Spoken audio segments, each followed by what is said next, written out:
बिस्मिल्लाहिर्रहमानिर्रहीम। मैंने हैरान को नजरों से उस आदमी को देखा और कहा, यह सब क्या है? तो उस दुकानदार ने, जो कि अब मेरा शौहर था, बोला, यह एक राज है और मेरी बीवी होने की हैसियत से तुम पर फर्ज है कि इस राज को राज रखो। मैं तो इस सूरत हाल को देखकर उलझन में मुब्तला हो चुकी थी, मगर फर्ज की आड़ में चुप रही। शौहर मेरा बहुत ख्याल रखता था, मुझे किसी चीज की कमी नहीं थी, मगर जो कुछ था उसको फरामोश नहीं कर सकती थी। दिन गुजर रहे थे, मैं खाना बना रही थी, जब मुझे अपनी पुश्त पर किसी की नजरों की तपिश महसूस हुई। मैं जानती थी कि कौन है पीछे, मगर पलटकर देखने की हिम्मत नहीं थी। जैसे तैसे मैंने काम पूरा किया और वापस पलटकर उस कमरे की तरफ देखा, जो कि उस वक्त बहुत डरावना मंजर पेश कर रहा था।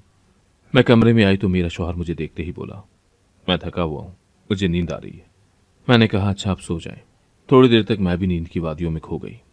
रात को अचानक मुझे घबराहट हुई। मैं उठकर बैठ गई। अचानक मेरी नजर अपने पहलू की तरफ उठी और मेरी नींद फौरन उड़ गई। वक्त देखा तो रात के 3 बज रहे थे। मेरा शौहर न जाने कहाँ था। मुझे फिक्र लाहक हुई। यह वाकया पिछली रात भी हुआ था, मगर मैं अपने शौहर से कुछ पूछ न सकी और आज ये सब होना मुझे तशवीश में मुब्तला कर गया था। मैं अपनी उंगलियों को चटखाती रही, फिर हिम्मत करके कमरे से बाहर निकल गई। ये सब क्या था? मैं आज फिर उनकी हरकत पर हैरान थी। आधी रात को आंख खुली तो खुद को कमरे में तन्हा पाया। मेरा दिल किसी अनहोनी की खबर दे रहा था। आखिर ये सब मेरी जिंदगी में हो क्या रहा था? मैं कभी सोच भी नहीं सकती थी कि ये अजीब वाकयात मेरे साथ यूं रोनुमा होंगे। मैं चप्पल पांव में अड़सती बाहर आई और चारों तरफ निगाह दौड़ाती उन्हें ढूंढने लगी। दिल में मुख्तलिफ ख्यालात जन्म ले रहे थे कि इतनी रात को वो जा कहाँ सकते हैं। मैं बाहर आई तो पूरे घर में सन्नाटे का राज था। किसी भी जी रूह की आवाज नहीं सुनाई दे रही थी। मुझे शदीद अंधेरे से खौफ सा भी महसूस हुआ। अचानक मुझे लगा कि मेरे पीछे कोई है। मैं खौफ से जर्द पड़ गई। जो ही मैंने पीछे मुड़कर देखा तो आसान खता हो गए। पीछे ही मेरा शौहर स्याह लिबास में मलबूस सालों से बंद उस कमरे की तरफ चले जा रहे थे, जहां मैंने कल किसी का साया महसूस किया था। मैं छुपकर उनके पीछे चलने लगी। वो बड़े बेचैन से नजर आ रहे थे। मैं उनके पीछे फूंक फूंक कर कदम रख रही थी कि कहीं वो मुझे देख न लें। उन्होंने एक नजर इधर उधर देखा और कपकपाते हाथों से ताला खोलने लगे। वो उस कमरे के अंदर बंद हो गए। मैं हैरान परेशान सी सारा माजरा समझने की कोशिश कर रही थी। मैंने दरवाजे की तरफ से झांकने की खूब कोशिश की, मगर कुछ दिखाई न दिया, क्योंकि पूरा कमरा अंधेरे में डूबा हुआ था। असल मुद्दे की बात यह थी कि मेरे शौहर उस अंधेरे कमरे में क्या कर रहे हैं। मैं दीवार की ओट में छुपी उनके बाहर आने का इंतजार करने लगी। मैं खुद उस वक्त कशमकश में थी। कौन सी ऐसी बात है जो मुझसे छुपा रहे थे? करीबन आधे घंटे बाद वो वापस आए तो उनका जिस्म पसीने से शराबूर था। वो काफी घबराए हुए लग रहे थे। उन्होंने जल्दी से कमरे को ताला लगाया और सीधा घर से बाहर चले गए। उनके कदम लड़खड़ा रहे थे। चेहरे पर अजीब से तासुरात थे। उनको समझना मुझे मुश्किल तरीन काम लगा। और फिर उनकी वापसी सुबह को ही हुई। रात भर मैं उनका इंतजार करती रही कि उस कमरे के राज के बारे में जान सकूं। जब वो वापस आए तब तक मेरी आंख लग गई थी। मैंने अगले रोज उनसे पूछा तो वो सख्ती से मुझे डपट गए कि मैं फजूल वहमों को दिल में पाल रही हूं। ऐसी कोई बात नहीं है। अब तो ये हर रात का मामूल बनने लगा। वो रोज उस बंद कमरे में जाते और घबराहट के आसार लिए वापस आते। कुछ तो अजीब था जो मेरी निगाहों से ओझल था। बस मुझे किसी भी तरह इस राज से पर्दा उठाना था। जो कुछ मैंने देखा था वो कोई आम बात बिल्कुल नहीं थी, और शौहर का मुझे टोकना, सख्ती से मना करना मुझे बहुत कुछ सोचने पर मजबूर कर गया था। अब बस उस कमरे के राज से पर्दा उठाना मेरा मकसद बन चुका था। मेरे शौहर का बिगड़ता रवैया, उनकी परेशानी उस कमरे के राज में ही पोशीदा थी। इसीलिए मैंने तहिया किया कि हर हाल में इस पहेली को सुलझा कर रहूंगी। दिल दिमाग फिलहाल कुछ भी सोचने समझने से मफलूज थे। जो कुछ भी मेरे साथ इन दिनों हो रहा था वो कोई आम बात तो न थी। मैंने सोचा कि क्यों ना मैं अपने शौहर की गैर मौजूदगी में उस कमरे में जाऊं तो दूध का दूध और पानी का पानी हो जाएगा। अब मुझसे ये सब बर्दाश्त नहीं हो रहा था। दोपहर को मेरे शौहर खाना खाकर सो गए। मैंने सोचा कि यही सही वक्त है उनकी दस्तरस से चाबी लेकर उस राज तक पहुंचने का। मैं बहुत आहिस्ता से चलती हुई कमरे में गई, मगर अपने शौहर के खराटों की आवाज़ें सुनकर मुझे कुछ ढारस मिली कि हाँ, अब वो सच में सो रहा है। मैंने उनकी कमीज से चाबी निकालनी चाहिए, मगर उसी लम्हे बाहर दरवाजे पर दस्तक हुई। मैं डरकर कमरे से बाहर भाग आई। मुझे लगा कि अब मेरा शौहर मुझे नहीं छोड़ेगा। अचानक दरवाजे पर फिर से दस्तक हुई तो मैं दरवाजे की सिमत बढ़ी, मगर इससे पहले ही मेरे शौहर की आवाज़ मेरी समाज से टकराई। तुम रहने दो, मैं देखता हूं। मैं बावर्ची खाने में चली गई। थोड़ी देर बाद मुझे कुछ आवाज़ें सुनाई दी तो मैं भी बाहर चली गई। बाहर जाकर देखा मेरा शौहर किसी औरत के साथ बैठा हंस रहा है। मुझे बहुत बुरा लगा, मगर फिर खुद पर काबू रखते हुए मैंने उनकी महफिल का तसलसल तोड़ा। उस औरत ने जब मुझे देखा तो गैर दानिस्ता तौर पर बोली, आप तो उनकी।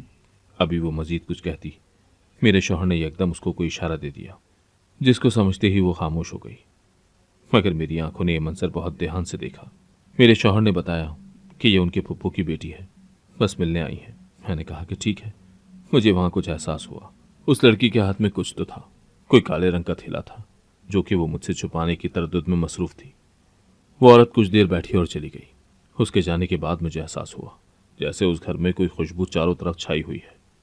मैं जब जब उस जगह से गुजरती मुझे लगता कोई मुझे देख रहा है।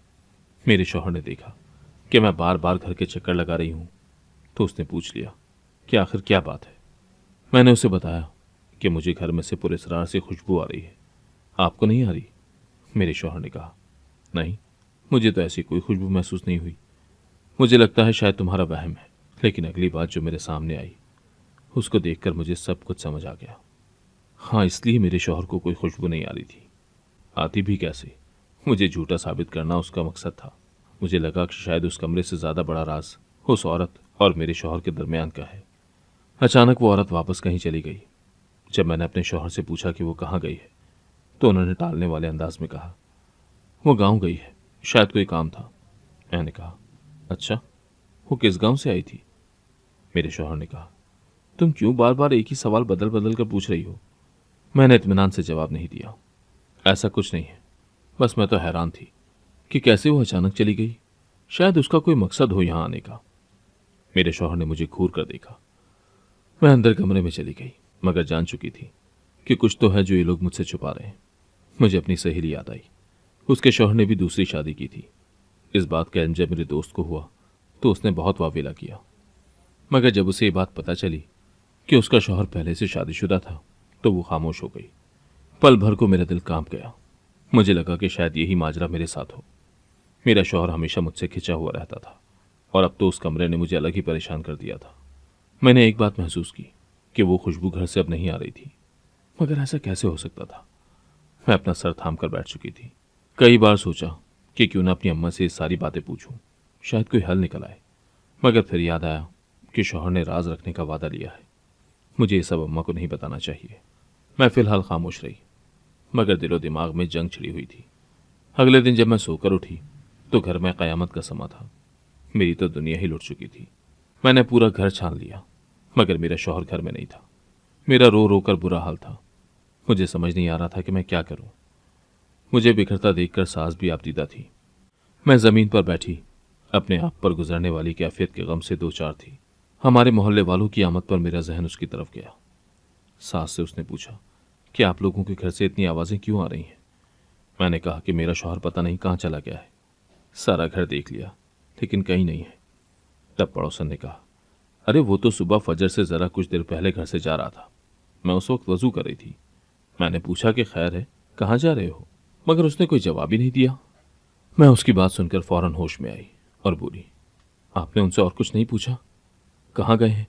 कुछ नहीं बताया उन्होंने? पड़ोसन ने कहा, नहीं, वो तो गली से गुजर गया। जब मुझे अंदाजा हुआ कि रोक कर पूछ लूं, मगर जब तक वो जा चुके थे। मैं एक बार फिर रोने लगी। मेरी सास ने मुझे दिलासा देते हुए कहा, बेटा तुम ऐसे ना रो, मैं उसके दोस्तों से पूछ कर आती हूँ। मैंने कहा, अम्मा मैं भी चलूं? उन्होंने कहा, नहीं बेटा, तुम रुको, मैं आती हूँ। मैं जले पांव की बिल्ली की तरह घर में चक्कर लगा रही थी। दिल में पता नहीं क्या क्या वसवसे आ रहे थे। दिमाग बार बार खबरदार कर रहा था कि जरूर कोई बड़ी वजह है, वरना आज से पहले ऐसा कभी नहीं हुआ था। कुछ देर बाद मेरी पड़ोसन घर आई तो मैं लपक कर उन तक पहुंच गई और बेकरार सी होकर पूछने लगी, अम्मा जी, कहाँ है मेरे शौहर? अम्मा जी ने मुझे देखा और अचानक हाथ में पकड़ा लिफाफा मेरी जानिब बढ़ा दिया। मैंने सवालिया नजरों से उस लिफाफे को देखा और अम्मा को देखा। अम्मा ये क्या है? अम्मा क्या है इसमें? तो उन्होंने कहा, खुद देख लो। मैंने कांपते हाथों से उस लिफाफे को खोला। उस लिफाफे में एक खत था। मैंने जैसे ही वो खत पढ़ा, मेरे हाथ से वो कागज छूटकर जमीन पर गिर गया। मुझे लगा कि सारा घर साए साए कर रहा था। अगर मेरी पड़ोसन मुझे सहारा न देती तो मैं गिर जाती। मैं बार बार उस खत को पढ़ रही थी। जिसमें मेरे शौहर ने मुझे छोड़कर जाने की बात लिखी थी। वो बगैर किसी वजह के मुझे छोड़कर चले गए थे, मगर मैं इस सबको समझने से कासिर थी, क्योंकि इसमें मेरी गलती नहीं थी। मैंने तो कोई गलती नहीं की, मगर मुझे सजा क्यों दी गई? अचानक मेरी आंखों के सामने अंधेरा छा गया। सब कुछ घूमता हुआ महसूस हुआ और मैं होशो हवास से बेगानी हो गई। मंदी मंदी आंखों से देखा तो मेरे सिरहाने मेरी माँ बैठी थी। मैंने कहा, अम्मा ये सब क्या हो गया? मैं अब क्या करूंगी? वो मुझे कैसे छोड़कर जा सकते हैं? मेरी अम्मा ने कहा, बेटी तुम खुद को संभालो, ठीक हो जाएगा सब। मैं उठकर बोली, अम्मा क्या ठीक होगा? तो अम्मा ने कहा, मेरी बच्ची मैं पीर बाबा के पास जाऊंगी और उससे तेरे बारे में बात करूंगी। मैंने कहा, अम्मा क्या बात करेंगी? अम्मा ने कहा, तुम ये बात छोड़ो, बस हिम्मत से काम लो और जैसा मैं कहूं वैसा करना। तेरा शौहर भी वापस आ जाएगा। घर वीरान लगता होगा उसको भी। मैंने कहा, अम्मा बस आप जल्दी जाएं और बाबा से कोई हल पूछ कर आना। शाम को अम्मा ने मुझे एक मटका लाकर दिया और कहा कि बेटी अब तुम इस मटके का पानी पियोगी। मैंने हैरत से कहा, अम्मा मैं इस मटके से क्यों पानी पीऊंगी? अम्मा ने कहा, बेटी बाबा जी ने कहा है कि कुछ मसले हैं जिनकी वजह से तुम काफ़ी उलझी हुई हो, और ये कुछ जड़ी बूटियां और गोलियां हैं, ये तुमने रात 12 बजे के बाद खानी है। बस एक बात का ख्याल रखना कि जुम्मे की रात को ये गोलियां नहीं खानी है, वरना बहुत बुरा होगा। इस अमल के दौरान तुमने काले रंग के कपड़े भी नहीं पहनने हैं। मैंने कहा, अम्मा बुरा क्या होगा? सास ने कहा, यह अमल उल्टा पड़ जाएगा। मैंने कहा, अम्मा पीर बाबा ने पक्का कहा है ना कि इस दवाई के इस्तेमाल से इफाका होगा? सास ने कहा, बड़े पुराने बाबा हैं, तुम बगैर किसी शको शुबे के पूरे यकीन से अमल करो, देखना इससे तुम्हारी मुराद पूरी होगी। मैंने कहा, अम्मा लेकिन आपको ये सब कैसे पता? अम्मा ने कहा, बेटी बस अल्लाह ने रास्ता दिखा दिया है। ठीक है अम्मा। उस दिन से अम्मा मेरे साथ रहने लगी और रोज रात को मुझे वो दवाई अपने हाथ से देती थी, मगर उस दवा को खाने के बाद मुझ पर नींद तारी हो जाती और मैं बहुत गहरी नींद सो जाती। एक हफ्ते तक अम्मा ने मुझे बाकायदगी से वो दवा खिलाई। मैंने कोई भी काले रंग का सूट नहीं पहना था। इस सारे वक्त में मुझे उससे कोई खास फर्क महसूस न हुआ। तो मैंने अम्मा से कहा, अम्मा इस दवा के इस्तेमाल से मुझे कुछ होता हुआ नहीं दिख रहा। अम्मा ने मेरी बात सुनकर बात को घुमाते हुए कहा, बेटी तुम ये ना सोचो, बस यकीन रखो। उस दिन मेरी अम्मा शाम को वापस आई तो मुझे बोली, मेरी बच्ची ये देखो, पीर बाबा ने दूसरी गोलियां दी हैं और कहा है कि इसको भी इस्तेमाल करना है। अब बस फर्क ये है कि सुर्ख रंग को नहीं पहनना है। मैंने कहा, अम्मा ये क्या मंतक है, कपड़ों से क्या फर्क पड़ता है? मेरी माँ ने कहा, रंगों का शख्सियत पर असर होता है। बाबा ने जो कहा है सोच कर कहा होगा, तुम बस ध्यान रखना इस बात का। मैंने कहा, ठीक है, मगर ये अमल कब तक करना है? अम्मा ने कहा, बस 1 महीने तक, फिर देखना तुम्हारी मुराद पूरी होगी और तेरा शौहर वापस आ जाएगा। मैं बहुत खुश थी कि अब सब कुछ ठीक हो जाएगा, मगर इस बात को भी महीना हो गया। मैं रात को यही सोचती रही थी कि सुबह अम्मा को कहूंगी कि इस दवा का कोई असर नहीं है। मुझे अब नाउमीदी होने लगी थी। मैं खामोशी से आंसू बहाने लगी। मेरी जिंदगी में क्या हो रहा था? शायद मेरा शौहर उस गांव में गया हो उस लड़की से मिलने, या शायद वो लड़की मेरे शौहर की बीवी हो। और वो कमरा, हाँ। मैं तेजी से बिस्तर से उतरी और सहन से होती हुई उस कमरे के सामने जा खड़ी हुई। हाँ, यही थे मेरे सारे सवालों के जवाब। मैंने वो दरवाज़ा खोलना चाहा तो उसमें ताला था। मैं अपने कमरे में वापस आई और अलमारी में देखा तो मुझे जल्द ही एक चाबी मिल गई। मेरी आंखें चमक उठी। मैंने जल्दी से वो दरवाज़ा खोला, मगर अंदर का मंजर देखकर मेरे पांव से ज़मीन निकल गई। ये सब क्या था? मुझे कुछ समझ नहीं आ रहा था। उस कमरे में नीम अंधेरा था और सामने जगह जगह चारों दीवारों पर बेशुमार दरवाजे थे। सारे दरवाजों पर ताले थे। एक दरवाजे का रंग दूसरे दरवाजे से मुख्तलिफ था, मगर उन दरवाजों का नक्शा अलग था। सब पर पर्दे थे। क्या था उस सब में? उस दरवाजे से मुझे खौफ महसूस हुआ। मैंने चारों तरफ घूमकर देखा तो ऐसा लगा जैसे दरवाजे मेरे करीब आ रहे हैं और मुझे कुचल देंगे। मैं तेजी से वहां से बाहर निकली और मेरा रुका हुआ सांस बहाल हुआ। दिल बहुत तेजी से धड़क रहा था। मैं पहली बार इस रंगीन दुनिया से आश्कार हुई थी, इसीलिए सब मेरे लिए नया था। तेज आवाज में गाने चलने लगे और बहुत से मर्द दाखिली दरवाजे से उस जगह दाखिल हुए तो मैं इतना हुजूम देखकर परेशान होकर खड़ी होने लगी। एक औरत ने मेरा हाथ पकड़ लिया और मुझे घूरते हुए बोली, यहीं बैठी रहो, यहीं से तेरा मोल लगेगा। या खुदा, ये सब क्या था? मुझे किस चीज की सजा मिल रही है? मैं बेजान वजूद लिए बैठी थी जब एक आदमी ने मेरी तरफ उंगली करके कहा, बिल्लो रानी, इस चिड़िया को कह हमारा ये वक्त हसीन बना दे। मेरी शदीद ख्वाहिश थी कि मैं उस वक्त ज़मीन में धंस जाऊं। वो शख्स चलता हुआ मेरे करीब पहुंचा। इससे पहले कि वो मुझे हाथ लगाता, फिजा में एक आवाज़ सुनाई दी। सब लोग इधर उधर भागने लगे, मगर पुलिस के तमाम एहलकारों ने उस जगह को चारों जानिब से घेर लिया था। मैंने शुक्र का कलमा पढ़ा। न जाने कब से तेज धड़कते दिल को सुकून मिला। मैं अभी कुछ मुतमईन थी कि बिल्लो भाई ने मेरे गले पर अपनी गिरफ्त सख्त कर दी। मैं फौरन सांस रोक गई। मैं जरा सा भी नहीं हिली थी। पुलिस वालों ने कार्रवाई रोक दी और बिल्लो भाई से मुखातिब हुए, देखो, तुम ये जो कर रही थी ये गैर कानूनी है, और अब अगर तुमने इस लड़की को नुकसान पहुंचाया तो इसकी सजा तुम्हें बहुत ज्यादा मिलेगी। पुलिस वाले की बात सुनकर बिल्लू बाई बोली, अरे जा, बड़ा आया कानून सिखाने वाला, बहुत देखे तो जैसे। अगर मुझे तूने यहां से जाने नहीं दिया तो मैं इसको जान से मार दूंगी। पुलिस वाले और बिल्लू बाई की बातें सुनकर मैंने एक टांग बिल्लू बाई के पांव पर मारी। जब वो लड़खड़ा गई तो उस पर बेजान सी गिर गई। मैं खड़ी थी। उस वक्त बिल्लू बाई, जिसे शायद मुझसे ऐसी हिम्मत की उम्मीद नहीं थी, इसलिए हैरान कुन नजरों से मुझे देख रही थी। मैंने उसकी नजरों को मफहूम समझते हुए कहा, अब ये खेल खत्म ही समझो। मगर उस जगह से निकलने के बाद मुझे मेरा दिल बंद होता हुआ महसूस हुआ। मैं जल्द अज जल्द घर पहुंची। अम्मा मुझे उस गहरे रंग वाले फ्रॉक में देखकर हैरान हुई। इससे पहले कि अम्मा सवालों के समंदर में मुझे गर्क करती, मैं अम्मा के मुकाबिल जा खड़ी हुई। मैं पूछती हूं, क्यों? क्या जुर्म था मेरा? यही कि एक सौतेली माँ को अपनी माँ समझा। क्या यह गलती थी? मुझे किस बात की सजा दी है आपने उस कोठे पर बेचकर? मेरी ये नाम निहाद माँ, इसने शुरू दिन से ही हमारे साथ खेल खेला। उस दिन भी उसे यही कह रही थी कि मुझ पर नजर रखे, और कल तो उन्होंने अपनी हद पार कर दी। उस सफाक इंसान के साथ मिलकर मुझे नींद की गोली खिलाकर कोठे पर बेच दिया। मुझे पता है आप यकीन नहीं करेंगे, मुझे भी यकीन नहीं आ रहा था। मगर जब मैंने उनकी बहन को उस कोठी की मालकिन के रूप में देखा तो मैं समझ गई कि ये क्या साजिश है। और वो लड़की जो मेरे शौहर की कज़न थी, कोई गांव से नहीं आई थी, और वो लड़का मेरा शौहर उनकी बहन का बेटा है, जो कि लड़कियों को अपने प्यार के जाल में फंसाकर उसे कोठे पर बेच देता है।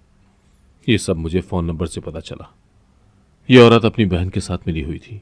मुझे अगवा करके ये आपकी सारी दौलत लेकर यहां से भाग जाने वाली थी। मैंने अम्मा को घूरते हुए पूछा, क्या ये सच कह रही है? अम्मी खामोश रही। मैंने इस बार तेज आवाज में पूछा, क्या ये सच है?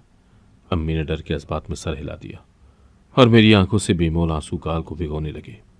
ये थी वो माँ जिसको मैंने कभी अपने लिए तड़पते देखा था, मगर आज उसका ये रूप देखकर मैं पागल होने के करीब थी। उस रात जब मैं कमरे से बाहर आई तो मुझे वही खुशबू महसूस हुई जो कि उस लड़के के काले थैले से आ रही थी। और किया तो जान निकलने के दर पे थी। ये खुशबू अम्मा में से आ रही थी।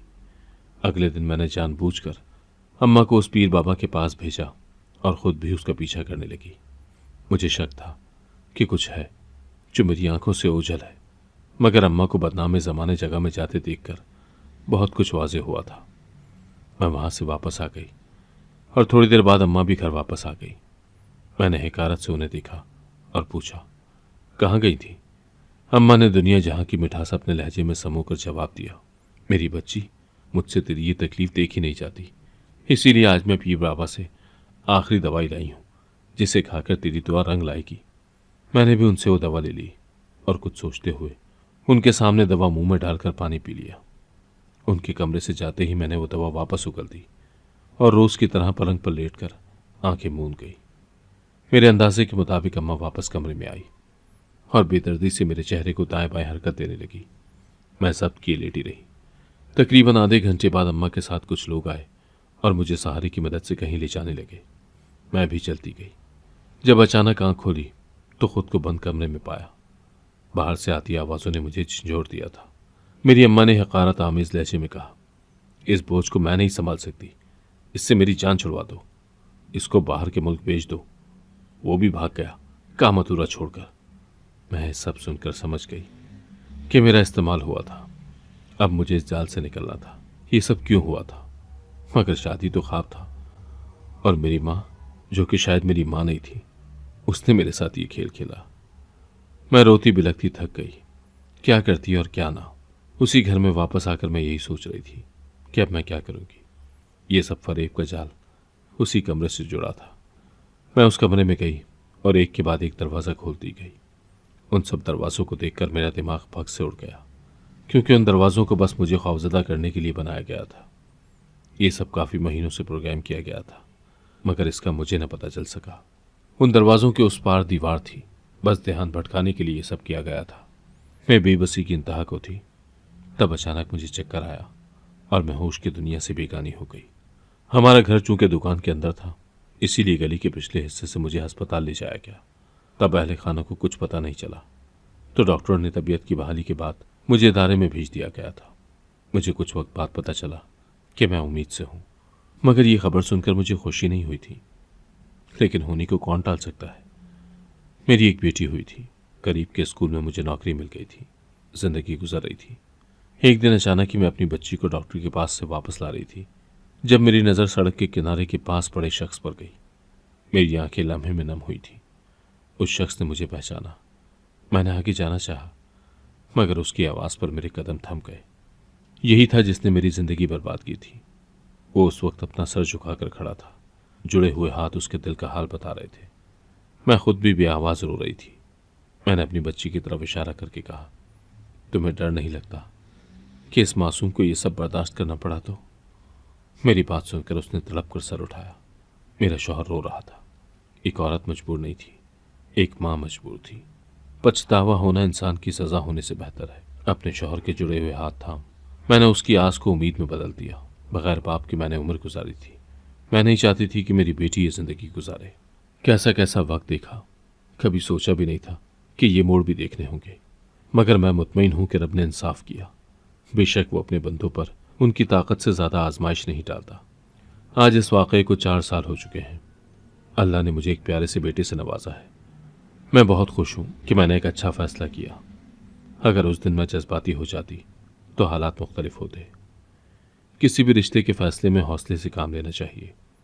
हर बार गलती इंसान की हो सकती है, मगर इंसान गलत नहीं हो सकता है। नज़र से ज़्यादा नज़रिए को समझना सीखें। बेहतर फ़ैसला ज़िंदगी आसान बनाते हैं। ज़िंदगी हमारे साथ मुस्कुरा रही थी। देर से ही सही, खुशियाँ मेरे नसीब की मुझे मिल गई थी। जो हुआ था बहुत बुरा था, मगर वक्त था, गुजर गया। सब्र करना मुश्किल था, मगर नामुमकिन नहीं। मैं मुतमईन हूं कि मेरा सब्र रायगा नहीं किया। मुश्किल के बाद आसानी है। इंसान अक्सर तकलीफ में ये बात भूल जाता है। वो रब सकत से ज़्यादा आजमाइश नहीं देता, लेकिन हौसले से वक्त का मुकाबला करना आसान नहीं होता।